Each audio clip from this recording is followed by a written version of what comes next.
नमस्कार।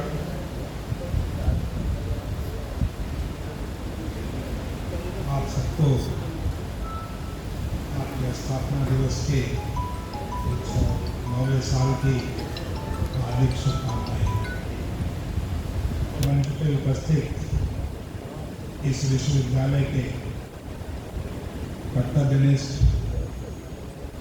कुलपति professor A.K. Singh ji, आज के विशिष्ट अतिथि के रूप में जिनका उद्बोधन आपने अभी सुना, ऐसे प्रोफेसर शिवचेतन ठाकुर जी जो बिहार लोक सेवा आयोग के सदस्य भी रहे हैं और आपके इसी विश्वविद्यालय में इंग्लिश विभाग में भी बहुत किया है।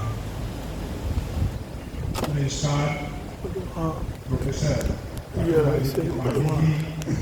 ये फोटो ये अध्यक्ष ठाकुर कल्याण और मेरे पुराने मित्र प्रोफेसर अनिल कुमार जी, इस सभागार में उपस्थित सभी शिक्षक बंधु, विद्यार्थीगण, अभिभावकगण, प्रेस और मीडिया से उपस्थित मित्रों,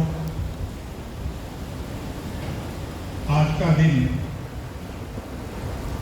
आपके केवल विश्वविद्यालय के लिए महत्वपूर्ण नहीं है। ये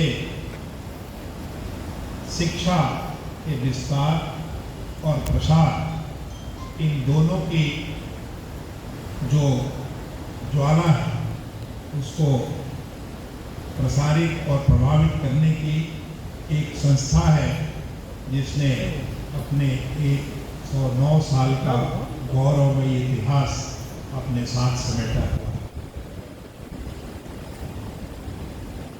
निश्चित तौर पे जब भी पुराने बिहार की जब भी चर्चा होती तो दो विश्वविद्यालयों की चर्चा जरूर होती है, जिसमें पहला पटना यूनिवर्सिटी का नाम आता है और अभी दूसरा सेंट जेवियर जो कि रांची यूनिवर्सिटी में चला गया। इन दोनों की चर्चा के बिना बिहार की शिक्षा यदि पुराने नालंदा और तमाम यूनिवर्सिटियों को छोड़ दें तो 109 सालों में इन दोनों का नाम अपनी ऊंचाइयों को प्राप्त किया है। मैं आपके अलुमनस की लिस्ट देख रहा था, मुझे लगा कि पूरे दिन यदि मैं पढ़ूं तब भी शायद ये लिस्ट कंप्लीट नहीं है। इतना बड़ा इतिहास है, लेकिन वो जनरेशन जो अपने इतिहास से सीखती नहीं, वो विद्यार्थी जो अपने इतिहास और अपने अग्रजों से सीखता नहीं, उसकी स्थिति उस कटी पतंग की तरह होती है जिसकी डोर कट जाती है और वो कहीं न कहीं विचरण करता रहता है, जिससे उसका अपना भी प्रभाव नहीं होता। तो मैं विद्यार्थियों से ही आग्रह करूंगा कि कम से कम आप उस परंपरा को आगे बढ़ाने का जरूर प्रयास करिए और उसमें वैभव को जोड़ने का प्रयास करिए। निश्चित तौर पे आप सारे भी स्वीकार करते हैं और सभी स्वीकार करते हैं कि किन्हीं कारणों से गरिमा में कुछ कमी आई, और यह केवल पटना विश्वविद्यालय के लिए ही सही नहीं, हर विश्वविद्यालयों में यथावत एक ही तरह की स्थिति है। हम जब विद्यार्थी थे तो हमारे सुपरवाइजर कमरा का दरवाजा किसी भी समय नॉक करते थे और हमें कभी असुविधा नहीं होती है, गौरव की अनुभूति होती। लेकिन आज बदली हुई परिस्थिति में शिक्षक या वार्डन दरवाजा खटखटा दे तो स्वतंत्रता का अतिक्रमण के रूप में उसको देखा जाता है। निश्चित तौर से चैट जीपीटी, गूगल, तमाम ऐसे सोशल मीडिया हैं जो आपको आधी गलत और आधी सही सूचनाएं देते हैं। कई बार ऐसा होता है कि लड़का क्लास में नहीं आता और शिक्षक से बोलता है कि मैंने तो सही उत्तर दिया था लेकिन अंक मुझे नहीं मिला। बाद में पता चलता है कि वो गूगल से पढ़ लिया। तो गूगल की स्थिति उसी तरह से आप उपयोग करिए जिस तरह से कोई व्यक्ति अपने एक अच्छा जानवर पालता है। मैं किसी जानवर का नाम नहीं ले रहा, पालता है और वो उसके आदेश से काम करता है। तो गूगल उसी तरह से, Google is a not a authentic document which can be coated and referred for any kind of the research and innovation. Google आपको सहायता कर सकता है लेकिन ज्ञान नहीं दे सकता। ज्ञान आपको अपने गुरु से ही मिले, किताबों से मिले।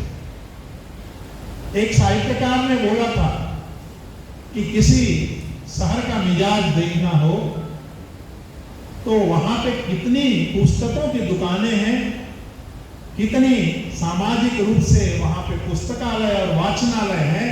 यदि उसका मूल्यांकन कर लो आप तो आपको उसका मिजाज पता चल जाएगा कि कैसे लोगों का शहर है।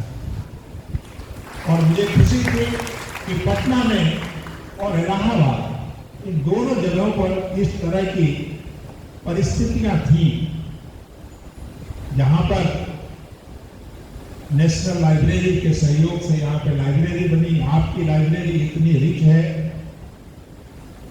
लेकिन लाइब्रेरी का आकार, लाइब्रेरी में पुस्तकों की संख्या, कंप्यूटर की अपरंपरा व्यवस्था, ई बुक की ढेर सारी किताबें, लेकिन ये सारी चीजें जिसके लिए व्यवस्था की गई है, जिनके लिए ये सारा कुछ किया गया है, उनकी अनुपस्थिति कभी कभी पीड़ा देती है कि ये जो कुलपति जी का प्रयास है ये सही दिशा में इन्होंने किया कि गलत किया। जब आप पुस्तकालय में नहीं आएंगे, आप वहां समय नहीं बिताएंगे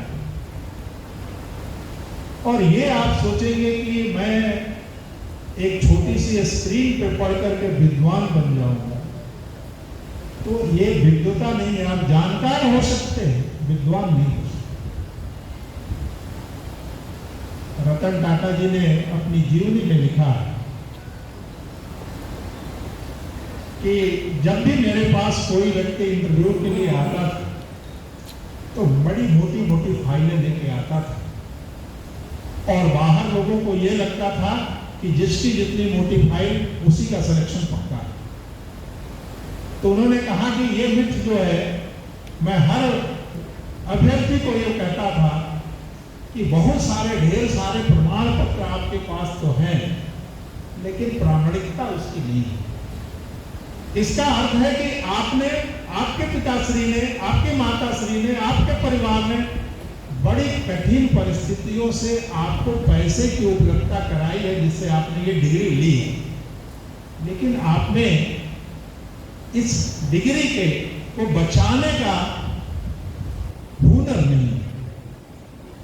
तो निश्चित तौर पे हमारे पूर्व वक्ता ने कहा कि आपके पास ये हुनर होना चाहिए। यदि आपने पीएचडी की है तो थीसिस का एक एक पन्ना आपको जानना चाहिए, आपको समझना चाहिए और आपको डिफेंस करने की शक्ति और सामर्थ्य होनी चाहिए, तब तो पीएचडी का मतलब। नहीं तो ऐसे ही ऐसे विद्वान व्यक्ति जो हम सबके लिए प्रेरणा के स्रोत हैं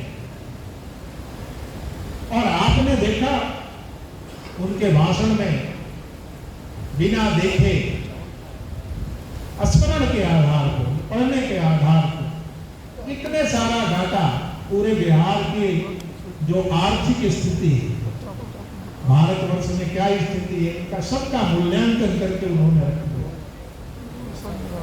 इसको कहते हैं नॉलेज, और हम गूगल से जो देखते हैं वो है इंफॉर्मेशन। तो आपको डिफरेंशिएट करना पड़ेगा कि नॉलेजेबल बनना चाहते हैं कि इंफॉर्मेशन ब्यूरो ऑफ इंडिया बनना चाहते हैं। आप खुद के तथ्य लिखना चाहते हैं कि आप फॉरवर्डिंग मैसेज की एजेंसी बनना चाहते हैं। आप सुबह सुबह देखिए, सवेरे आपको गुड मॉर्निंग की भरमार लग जाए और हर आदमी उठ करके मॉर्निंग वॉक छोड़ करके उसी पे व्यस्त रहता है, वही वॉक करता है, डिजिटल। भाई एक भी उसमें यदि किसी व्यक्ति ने खुद से अपने विचार लिखे हो, अपने अनुभव शेयर किए, तब तो बढ़िया है। अभी 4 बजे उठ करके कुछ अच्छा कंस्ट्रक्टिव काम करने का मुहूर्त होता है। हमारे समय में, अब तो आपके समय में तो आप लोग जो है सोते हो जब हम जगते थे। दिक्कत तो ये है, लेकिन जमाना है, ठीक है, वो आपके लिए ठीक होगा। हमारे समय में हम जो करते थे हमारे लिए ठीक था। आप 4 बजे सोते थे, हम 4 बजे उठते थे, लेकिन 4 बजे उठ करके ये नहीं पता चलता कि सोने के पहले उसने गुड मॉर्निंग किया है कि जग के गुड मॉर्निंग। ऐसी परिस्थिति आती है, आपको पता लगा सोने के पहले लिख देता हूं क्योंकि मेरा तो सुबह 11 बजे होगा। तो ये इसके वैज्ञानिक कारण है कि क्यों सुबह में पढ़ना है। ऐसा मैं नहीं कर रहा हूं, पूरे विश्व के वैज्ञानिकों ने इसका अध्ययन किया, जिसको हम लोग समझाने के लिए ब्रह्म मुहूर्त कहते हैं। उस समय आदमी का जो इफिशियंसी होती है माइंड की, that will be the highest and peak level. और जैसे जैसे दिन बढ़ता जाता है, धीरे धीरे धीरे धीरे उसमें ह्रास होता है। तो उस पीक आवर में आप पढ़ते हैं तो आपकी अंडरस्टैंडिंग कम समय में ज्यादा होती है। इसलिए कहा था, ऐसा नहीं कहा था कि 4 बजे जब जाएंगे तो केवल विद्वान हो जाएंगे। उसका उपयोग करिए और उसको देखिए। और मैं विद्यार्थियों से आग्रह करूं कि आप थोड़ा इस प्रयोग को 1 हफ्ते करके देखिए। यदि आपके अध्ययन में आगोल चालू परिवर्तन नहीं आता है तो आप छोड़ देना, फिर 4 बजे सुबह 4 बजे समय से सोना। लेकिन आप प्रयोग करके, गांधी ने यही कहा कि आप पहले प्रयोग करो, अपने पे आजमाओ और उस अनुभव को शेयर करो। अभी आपने देखा होगा, गांधी जी से एक व्यक्ति गया कि मेरा बच्चा गुड़ बहुत खाता है। अब पता नहीं शहर में रहने वालों को गुड़ शब्द समझ में आता है कि नहीं, मुझे नहीं पता। तो आप डिग्री जानते होंगे, शायद गुड़ नहीं समझ। तो वो गुड़ खाता था, उन्होंने कंप्लेन किया। उन्होंने कहा कि अच्छा रुक जाओ, 1 महीने के बाद आना, तब मैं आपको इसका सलूशन बताऊंगा कि कैसे ये छोड़ेगा। और गांधी ने उसी दिन से गुड़ खाना छोड़ दिया और 1 महीने तक उसकी पीड़ा और उससे मन में उठने वाले उद्गार का अध्ययन किया। और 1 महीने बाद उस बच्चे को समझाया कि क्यों नहीं खाना चाहिए, और तब उस बच्चे ने बोला कि ठीक है, आप छोड़े हो इसलिए खाना बंद करता हूं, कहने से नहीं करता, क्योंकि कहने के लिए तो मेरा माता पिता कही है। तो ये अनुभव से जो लर्निंग होती है, आजकल एनईपी में इसी को एक्सपीरियंस लर्निंग हम लोग, पांडे जी उसके इंचार्ज भी है शायद यहाँ के। तो लर्निंग यही होती है, लर्निंग बाय प्रैक्टिस। ये भी एक बड़ा अनुभव है। बहुत सारे बिहार के साहित्यकार हुए हैं, एक का नाम है राहुल शंकर, आप सबने सुना हो। उनके पास कोई डिग्री कॉलेज और यूनिवर्सिटी की तो थी नहीं, शायद 7th क्लास की भी डिग्री नहीं, क्योंकि 5वीं कक्षा के बाद वो स्कूल गई। लेकिन आज भी उनके ऊपर पीएचडी लोग करते हैं, उनके काम के ऊपर पीएचडी करते हैं और लोगों की रोजी रोटी उनके नाम पे।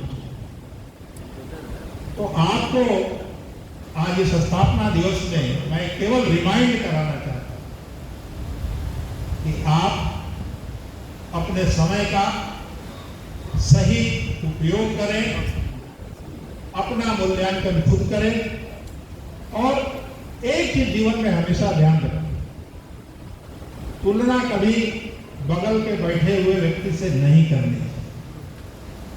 आपको अपनी तुलना अपने से करनी चाहिए कि 8 तारीख को मैं जैसा था क्या 9 तारीख को उसमें कोई प्रगति हुई है, कोई वैल्यू एडिशन हुआ है, कुछ नया हमने किया है, कुछ नया सीखा है। ये आवश्यक है, क्योंकि आजकल हम लोग देखते हैं हमारे समय में जिस उम्र में हम केवल फिजिक्स में स्ट्रेस पढ़ते थे, अनिल जी उसके तो वो हैं विद्वान, हम केवल हाई स्कूल तक केवल फिजिक्स में डिफिनीशन स्ट्रेस की पढ़ते थे। आजकल क्लास 3-4 में ही बच्चा स्ट्रेसफुल हो जाता है। अब ये स्ट्रेस क्यों आता है? अब फिजिक्स के डिफिनेशन के अनुसार तो उसको पैदा तो किया नहीं जा सकता, तो कहीं ना कहीं का उसका साइड इफेक्ट है। तो क्यों होता है? कई बार पढ़ने को मिलता है कि अरे उसके तो फेसबुक पे 1500 फॉलोअर हैं और मेरे 800 हैं, इसलिए मैं स्ट्रेसफुल हूं। अब बताइए ये क्या कोई मूल्यांकन है? जो ऋषि मुनि आज के युग में होते तो आत्महत्या कर लेते पहले ही, क्योंकि तो जंगल में रहते थे, कहीं रिमोट में। वो चाहते थे कि कम से कम लोग जाने, कम से कम लोग मुझसे मिले, क्योंकि मैं सारा का सारा समय अपने अध्ययन, अध्यापन और योग और साधना में। तो उनके तो फॉलोअर पता नहीं कितने होते। विवेकानंद जी ने कहा था कि मुझे भीड़ में बोलने का शौक नहीं, लेकिन उस भीड़ में से 1000 में से यदि 5 व्यक्ति ने भी मेरी बात को सुन के उसका अनुकरण और अनुसरण किया, तो निश्चित तौर पे मैं अपनी बातों को कहूंगा कि मैंने अच्छे से रखा। तो ये आपको थोड़े मंथन करने की आवश्यकता, क्योंकि मुझे पता है कि आज का युवा किसी की सुनता नहीं है। अब मैं कहता हूं किसी की नहीं सुनता तो माता पिता भी उसमें आते हैं, इसलिए गौरवान्वित ना हो अभिभावक। इसलिए नहीं सुनता है कि उसको लगता है कि वो जो जानता है वही अंतिम सत्य है। लेकिन यदि सत्य का डिफिनीशन कभी पढ़ लेते आप, तब आपको लगता कि आप कितने असत्य हैं। सत्य की डिफिनीशन क्या है? सिंपल शब्दों, मनसा कर्मणा वाचा, तीनों से जो एक होता है वो सत्य होता है। तो आपके मन में कुछ होता है, कर्म कुछ करते हो, विचार कुछ होते हैं, तीनों में विभिन्नता और भिन्नता है। तो ये कभी सत्य हो नहीं सकता। आपको मन करता है पिक्चर देखने का, पिताजी के डर से किताब सामने लेके बैठे रहते हैं। लगता है कि मैं पिताजी को कुछ बना रहा हूं, लेकिन बन तो आप रहे हो, क्योंकि इसके ऊपर आपने मूल्यांकन किया। तो मुझे लगता है कि एजुकेशन जो है, it is not only the book is knowledge. कई बार हमारे मित्र कहते हैं हमने ऑनलाइन अपने बच्चे को पढ़वा दिया, अच्छी बात है, थोड़ा जानकारी मिलती है, लेकिन ऑनलाइन जो क्यों क्लास आवश्यक है? कई बच्चे कहते हैं कि मैं यूट्यूबर से पढ़ता हूं। साहब, आप यूट्यूबर से पढ़ के सूचनाएं एकत्रित करें, थोड़ा यूट्यूबर के बारे में पढ़ लेना कि उसने कितनी सफलता की। 19% यूट्यूबर आर अनएम्प्लॉयबल। आप देख लेना, आप पता कर लेना। कई परीक्षाएं दी, उसमें असफलता की ढेर लगी, तो उन्हें तो सबसे सीधा मिला। कई 3-4 विधा है जिसमें कि जिसको कोई काम नहीं है वो वही करता है। एक यूट्यूबर उसमें जरूर है। आज जिस व्यक्ति ने कभी जो है पीड़ा देखी नहीं, जिस व्यक्ति ने कंकड़ के राह पे चढ़ा नहीं, वो आपको बताने लगे कि कंकड़ की चुभन की वेदना कैसी होती है, तो ये बड़ा ही कठिन होगा उसको सुनना। क्योंकि उसे पता नहीं। जैसे लोग बोलते हैं कि जैसे प्रोडक्ट बनाते हैं तो किसी प्रोसेस से उसको गुजरना पड़ता है कि उसका स्टैंडर्डाइजेशन कैसा है। तो आपका स्टैंडर्डाइजेशन कैसा है? यदि यूट्यूब से पढ़े तो क्या? तो क्लासरूम जो टीचिंग है, जिसमें कि आजकल हर जगह संकट है कि विद्यार्थी क्लास में आना नहीं चाहता। क्यों? कि उसको लगता है कि सब कुछ इधर उधर से ही पढ़ लो। लेकिन क्लासरूम केवल टीचिंग नहीं होता है कि आपको नॉलेज दे। क्लासरूम ये भी सिखाता है कि 15 लोगों के बीच में, 100 लोगों के बीच में आपको बैठना कैसे चाहिए, आपको उठना कैसे चाहिए, एक दूसरे के प्रति सम्मान कैसे व्यक्त करना चाहिए, प्रश्न कैसे पूछना चाहिए।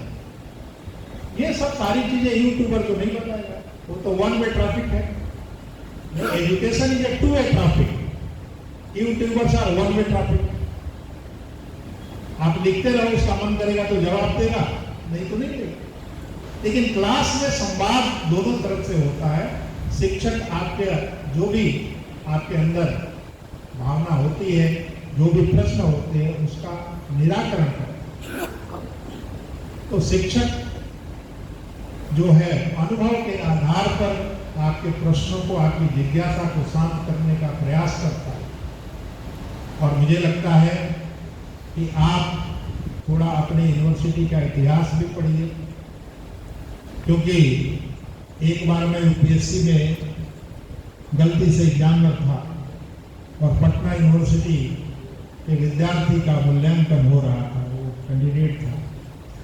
तो मैंने बोला कि 10 नॉन पॉलिटिकल लोगों को बताओ जो पटना यूनिवर्सिटी से देश और विदेश में इसका रोशन किए। वो 10 नाम नहीं बता पाया। तो मैंने कहा 10 पॉलिटिशियन का नाम बताओ। तो उसने 3 मिनट के अंदर 27 लोगों का नाम बताया। He was so efficient। तो थोड़ा मेरा आग्रह है कि ये पॉलिटिकल सिस्टम से हट करके भी बहुत सारे लोग हैं जिन्होंने इस इंस्टीट्यूशन का, इस यूनिवर्सिटी का, इस संस्थान का नाम बहुत ही रोशन किया। क्योंकि कोई पॉलिटिकल पद पा लेना किसी यूनिवर्सिटी से होना, ये कोई बहुत बड़ा मायने नहीं है। मायने ये लगता है कि आपने किया है, उस कंट्रीब्यूशन को याद। आपने कभी प्रयास किया कि वशिष्ठ नारायण जी के बारे में पढ़ें? इतने बड़े महान गणितज्ञ, जिसने आइंस्टाइन की MC स्क्वायर की थ्योरी को, MC स्क्वायर की थ्योरी के ऊपर प्रश्न चिन्ह लगा। ये हमारे लिए गौरव की बात। तमाम यहाँ से मेडिकल के क्षेत्र में लोग गए हैं, तमाम एडमिनिस्ट्रेशन के क्षेत्र में गए हैं, रिफॉर्मर हुए हैं, लेखक हुए हैं, कवि हुए हैं। वो आपके आदर्श होने चाहिए और वो आपको चलना चाहिए। तो निश्चित तौर पे मैं आपसे आज यही आग्रह करूंगा। हो सकता है कि मेरी कुछ बातें आपको चुभ रही हो कि IIT का डायरेक्टर है, ऐसे ही आ गया है, कुलपति जी का मित्र होगा इसलिए बुला दिया है, तो कुछ तो बोलो। लेकिन मैं इसलिए आपको कह रहा हूं कि समय बीतने के बाद ये न रियलाइजेशन हो कि काश मैं जब स्टूडेंट था तो क्लास मुझे अकेली करनी, मैं जब स्टूडेंट था तो मुझे लाइब्रेरी जाना। तो आपको आत्मग्लानि बाद में ना हो। और दूसरी बात कि जब आपका परिवार से कोई पूछे कि आप मुझे तो लाइब्रेरी जाने को कहते थे, आप अपने स्टूडेंट लाइफ में कितनी बार गए, तो आपके पास उसका सटीक उत्तर होना चाहिए। आपने देखा कि हमारे प्रोफेसर साहब आज भी 6 घंटे पढ़ते हैं। अब आप कंपेयर करो, इन्हें क्या हासिल अभी करना है। प्रोफेसर हो गए, अध्यक्ष रहे, बिहार पब्लिक सर्विस कमीशन के सदस्य रहे। अभी ये किस लिए पढ़ रहे हैं, किस लिए लिख रहे हैं, तो क्यों कर रहे हैं? कभी आप इसके बारे में भी सोचिए। तो शिक्षा जो है केवल आपको नौकरी दे इसलिए कर रहे हैं, ये आवश्यक नहीं है।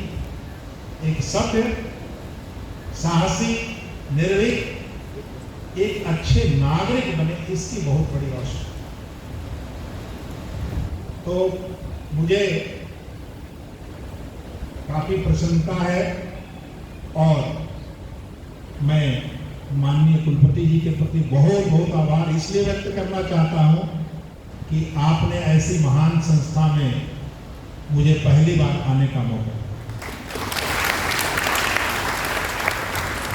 इससे पहले मैं कभी मुझे आने का सुअवसर नहीं मिला। इसमें मैं अपने को बहुत भाग्यशाली नहीं समझता हूँ, दुर्भाग्यशाली समझता हूँ कि ऐसी संस्थाओं में जा करके थोड़ा लाइब्रेरी में बैठ के, थोड़ा फील्ड में बैठ करके इस जो सॉइल के अंदर जो एनर्जी है उसका एहसास करना। तो आप भाग्यशाली हैं कि आपको इतनी ऊर्जावान जो है धरती मिली है, क्योंकि धरती का बहुत बड़ा महत्व है। और यदि आपने देखा होगा कि एक बार नारद जी ने प्रश्न किया श्री राम से कि दुनिया में सबसे अच्छी चीज क्या है, तो उन्होंने दिखाया कि किसान काम कर रहा है खेत में, कोई आदमी पढ़ा रहा है, कोई महिला खाना बना रही है, कोई अपने बच्चे को नहला रही है। तो नारद जी बड़े नाराज हो गए, आप जानते ही उनके बारे में।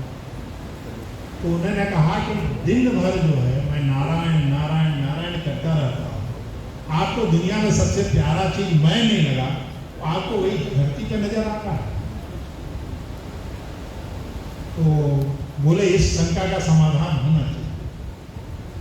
तो उन्होंने बोला ठीक है। तो उन्होंने एक कटोरा मंगाया। कटोरा समझते हो ना, बॉल है?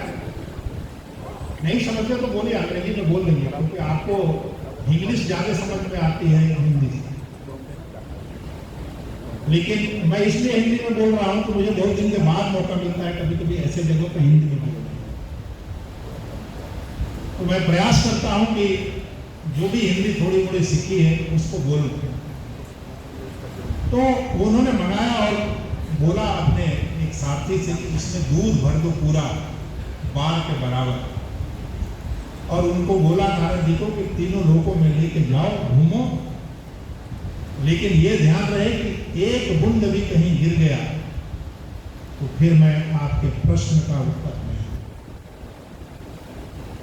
नारद जी भी आप सोच लीजिए कि उस समय वाईफाई उनकी कितनी स्ट्रॉन्ग थी, आपसे ज्यादा होती। आप एक ही मोहल्ले से दूसरे में घूमते हो और घर में ही चैट जीपीटी पे बात करते हो, वो 3 लोक में बात करते। तो वो तीनों जगह से लौट के आए और उन्होंने कहा कि देखो गुरुवर ये इंटैक्ट है, कोई एक जो है बूंद नहीं गिरा। उन्होंने कहा ठीक है।